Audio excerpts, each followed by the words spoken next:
Morning student, मैं तंजीम sir आज आपके सामने चालक तार से संबंधित छोटी सी बात को लेकर के आया हूं और इसे समझना बहुत बेहद आसान है। आप इसे बहुत आराम से समझ सकते हैं। पहली बात तो ये कि 3 बातें आज मैं चालक तार के संबंध में बताऊंगा।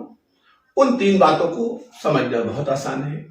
तो अगर आपने अभी तक चैनल को हमारे सब्सक्राइब नहीं किया है तो आप प्लीज चैनल को सब्सक्राइब कीजिए, लाइक कीजिए और मेरी प्यारी प्यारी खूबसूरत आपका उत्साह बढ़ाने वाली और इंजीनियरिंग में काम आने वाली वीडियो को देखिए। चलिए क्या आगे तरफ बढ़ते हैं। सबसे पहला हम देखते हैं कि चालक तार के आकार कैसे होते हैं। तो आप देखते होंगे सभी जगह पर जितने चालक तार यानी कि इलेक्ट्रिक वायर है ना, जब उन्हें देखेंगे तो उनके आकार बिल्कुल बेलन जैसे होते हैं। कैसे होते हैं? बिल्कुल बेलन जैसे होते हैं। तो हमें एक तो पता चला कि चालक तार के आकार बेलनाकार होते हैं। अब बेलन में क्या बातें होती हैं? तो हमारे पास बातें तो काफी हैं, लेकिन आपके मतलब की जो बातें बताओ। एक बेलन की ये लंबाई हो गई, दूसरा ये जो इसकी पेंदी है ये इसके अनुप्रस्थ काट का क्षेत्रफल हो गया, और तीसरा ये जो होड़नी होड़ेगा अपने ऊपर सब लपेटे हुए हैं ये इसका वक्र पृष्ठ हो गया। चलिए अब हमने बोर्ड पर एक चालक तार दिखाया है। इसकी लंबाई को L, क्षेत्रफल को A और त्रिज्या को R दिखाया है। इसी के हमने एक क्रॉस सेक्शन एरिया की स्लाइस ली और उसे काट कर यहां रखा। तो हमें दिखा कि अनुप्रस्थ काट जो है वो एक सर्कल जैसी है। तो फिर अनुप्रस्थ काट के क्षेत्रफल को गोले का क्षेत्रफल पाई आर स्क्वायर लिखेंगे। सॉरी, ठीक है, पाई आर स्क्वायर लिखेंगे वृत्त के क्षेत्रफल को। अब आगे आते हैं, चालक तार का आकार कैसा? बेलन के आकार जैसा। पहली बात ये। दूसरी बात, अब जब चालक तार का आकार बेलन के आकार जैसा है तो चालक तार का आयतन किसका आयतन होगा? जो आयतन बेलन का होगा, जो आयतन बेलन का होगा। और बेलन का आयतन पाई आर स्क्वायर एल होता है। 2 बातें हो गई। इसी को थोड़ा सा सुधार करके देखते हैं।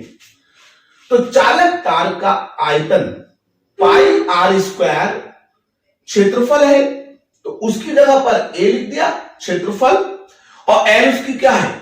लंबाई है। तो इसलिए चालक तार के आयतन को आप उसका क्षेत्रफल और गुणा उसकी लंबाई भी लिख सकते हैं। तो ये मैंने लिख करके दिखाया है। ठीक है, तो आप क्या याद रखेंगे? चालक तार के आकार बेलन जैसे, चालक तार का आयतन बेलन का आयतन, चालक तार का क्षेत्रफल वृत्त का क्षेत्रफल, और चालक तार के आयतन को लिखने का सूत्र उसका क्षेत्रफल गुणा लंबाई। मैं आपको सिर्फ इतना बताना चाहता हूं कि जो हमारे अंदर एक भ्रम पैदा होता है कि अगर हमने किसी तार के टुकड़े को पिघलाकर उसकी लंबाई बढ़ा के उसे पतला कर दिया है, या उसकी लंबाई को कम करके उसके क्षेत्रफल को बढ़ा के उसे मोटा कर दिया है, तो क्या इससे तार के आयतन पर फर्क पड़ेगा? नहीं, इससे तार के आयतन पर कोई फर्क नहीं पड़ेगा। बस शर्ते कि आपने परिवर्तन से पहले और परिवर्तन के बाद तार के द्रव्यमान को नहीं बदलना होना चाहिए। तो इस वीडियो में ये बात आपकी कंफ्यूजन को मैं पूरी तरह से दूर कर दूंगा। चलिए आइए देखिए, हम बोर्ड पर हमने क्या किया, एक चालक तार को लिया जिसके द्रव्यमान को m, लंबाई को L1 और क्षेत्रफल को A1 माना है। तो हमने हो सकता है कि द्रव्यमान को ना बदल के इसकी लंबाई को L2 और क्षेत्रफल को A2 किया है। अब दो बातें आई मेरी सामने, क्या लंबाई कम करके क्षेत्रफल को बढ़ाया है जैसा इसमें और इसमें देखिए, या लंबाई को बढ़ाकर क्षेत्रफल को कम किया है जैसा इसमें और इसमें देखिए। लेकिन हाँ, तार के पदार्थ को नहीं बदला है, जो पदार्थ पहले था वही पदार्थ अब भी रहना चाहिए। तो जब द्रव्यमान परिवर्तन से पहले और परिवर्तन के बाद बराबर है ना, तो द्रव्यमान बराबर आयतन इंटू घनत्व होता है। तो द्रव्यमान की जगह पर हमने आयतन इंटू घनत्व को रखा, पदार्थ नहीं बदला था तो घनत्व आपस में कट गए और आयतन लंबाई गुणा क्षेत्रफल होता है, लंबाई गुणा क्षेत्रफल होता है। इसलिए परिवर्तन से पहले और परिवर्तन के बाद आयतन A1 गुणा L1 बराबर A2 गुणा L2 आएंगे। तो उम्मीद करता हूं इस वीडियो में आपको तार के आयतन से संबंधित जानकारी अच्छी लगी होगी। अगर अच्छी लगी है तो आप प्लीज चैनल को सब्सक्राइब और लाइक कीजिए। तब तक के लिए जय हिंद।